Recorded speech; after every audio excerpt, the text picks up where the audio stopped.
शिरपूर तालुक्यातील थाळनेर व परिसरातील कृषी सेवा केंद्रांची कृषी विभागाच्या भरारी पथकाने अचानक तपासणी करण्यात आली।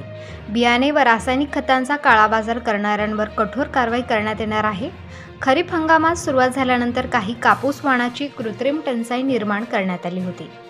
धुळे जिल्हा कृषी अधीक्षक कैलास शिरसाट, धुळे जिल्हा परिषदेच्या कृषी विभाग विकास अधिकारी कावेरी राजपूत, जिल्हा गुणवत्ता नियंत्रण निरीक्षक अरुण तायडे, शिरपूर तालुका कृषी अधिकारी संजय पवार, शिरपूर पंचायत समितीचे कृषी विकास अधिकारी राजेश चौधरी आदींनी बियाणे व खतांचा काळाबाजार रोखण्यासाठी भरारी पथकाची स्थापना करण्यात आली होती।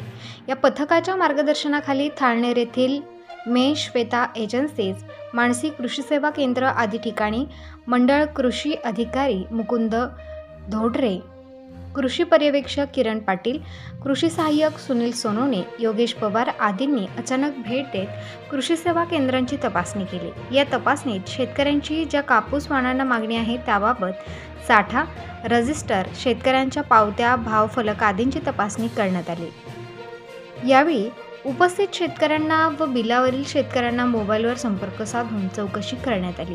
शेतकऱ्यांनी बिया व रासायनिक खते खरेदी करताना अधिकृत विक्रेत्याकडून घेऊन पक्के बिल घ्यावे।